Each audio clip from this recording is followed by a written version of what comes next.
Hey everyone, today I'm going to explain for call center agents what is CSAT, what is NPS, and what is the difference between the two. Let's begin. So let's start with the similarity. NPS and CSAT are surveys that both measure customer satisfaction levels. The main difference is CSAT is more specific and it's asking about a specific interaction in a customer's journey. NPS, on the other hand, is broad. It's asking about the loyalty of the customer towards the brand as a whole. So in the case of a customer support CSAT, the questions will only focus on the customer support, and it would look like this. On a scale of 1 to 5, how satisfied are you with the support you received? So it's rated from extremely satisfied, somewhat satisfied, down to 1, which is very unsatisfied or very bad. Scores 4 to 5 are what you want to aim for if you want to pass, and scores 1 to 2 or dsats are what you really want to avoid. 3 is already better than 1 to 2, but it's still bad. And if the company wants to be more specific, it could ask follow-up questions about the agent's ability to resolve the issue, his time efficiency, communication skills, knowledgeability, politeness. And lastly, there would be a text box where the customer could explain in detail why she's giving a certain score. NPS, on the other hand, looks like this. So it always begins with a question, how likely are you going to recommend brand X or our brand to your friends and family? To get the highest score, you would want to aim for 9 to 10, known as promoter. These are the customers who would promote the brand through word of mouth. These customers are loyal to the brand. 7 and 8 are the passive customers, meaning they are okay with your company, they're okay with the company, but they don't love it yet, and they're vulnerable to be swayed to try out another product. And what you really want to avoid as a call center agent are scores 0 to 6, which are the detractors, meaning these are the customers who will not only not recommend your product, but also spread the negative news about it.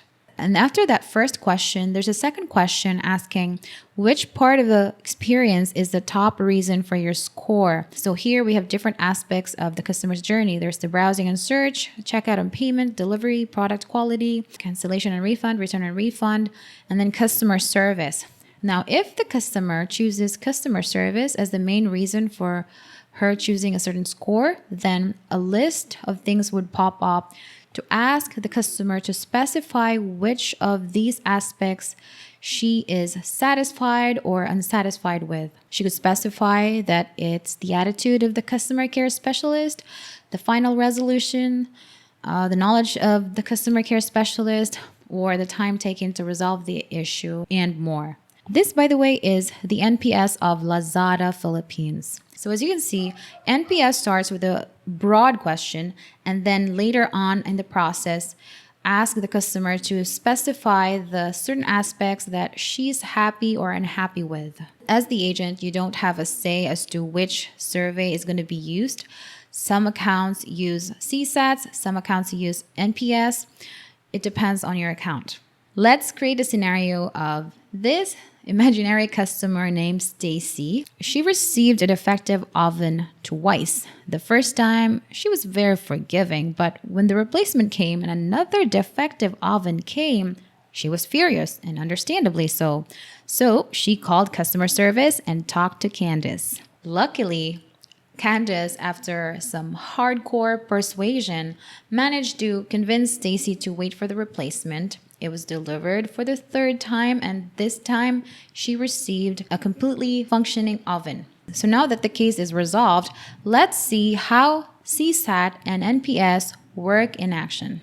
So if it was a CSAT survey that was sent to Stacy, it would look like this. So on a scale of 1 to 5, how satisfied are you with the support you received? So in this case, Stacy chose somewhat dissatisfied or poor. And I think considering what Stacy just went through, this score is justified. And then she was asked an open-ended question. What could have been done better? Stacy replied, great rep, but incompetent warehouse team. You sent me a defective oven twice and you're asking me this? Your stupidity knows no bounds. So that's how a survey would look like if it's a CSAT survey. But let's say that Stacy received the NPS survey. So this is what she's going to receive. how likely are you to recommend brand X to your friends and family? And in this case, Sophie chose 4, which is unlikely. And then she was asked another question: which part of the shopping experience is the top reason for your score? And here, of course, she chose product quality because she received a damaged item twice. And because she chose product quality, then she was asked a question about product quality, which is: how can we improve your product quality experience with brand X? To which she replied by sending me exactly what I ordered, fully functioning, nothing more, nothing less. How hard could that be? So as you can see, CSAT is more specific, while NPS starts with a broad question and then narrows down to the specifics as the survey progresses. Now, let's talk about the common struggles that agents face on a survey, because I think that we could all agree that the worst thing that could happen on a survey is when you receive a bad score, not because you have done a bad job as an agent, but because your company has done a bad job as a company. There's nothing as disheartening as that, as discouraging as that, because if a customer could do this, could ruin your CSAT or your NPS by a single click of a mouse, then why bother trying to do a good job at all? Why bother at all when it feels like the process is just like a hamster wheel? And this problem even worsens when the account you're working for doesn't allow disputes. Which brings me to my next point. If possible, as much as you can, always work for a company that's willing to accept and deal with disputes, because that will already give you a huge leverage in getting your performance bonus. But is working for a great company with great bosses enough? Unfortunately, no. It will make your life easier, but it's not going to be enough, because no matter how awesome your bosses are, no matter how great your company is, there will always be that specific percentage of customers who will be hell-bent on making your life as miserable as possible. That's just customer service. The point, though, is these customers will always be there waiting for you and your company to make that one minor error, or non-error for that matter, for them to unleash that soul-crushing dsat and detractor. That's just the reality of it. So what should you do about it? Well, that's a good question, but it's something that I'm going to talk about in my next video: how to improve your CSAT and NPS score as a call center agent. And once that's ready, I'm going to link it up here. In that future video, I will talk about the 4 types of customers that you have to pay attention to, NPS and CSAT wise, and how you can maximize your score from each of them. So stay tuned. But before I end this video, let me just give a shout out to Mylene and Pete Dumahil. Og sa igsuon ni Mylene nga wala ko hinumdum sa pangalan. Ay, salamat kaayo sa inyong paghatod sa ako from Davao City to sa among balay sa Davao Oriental.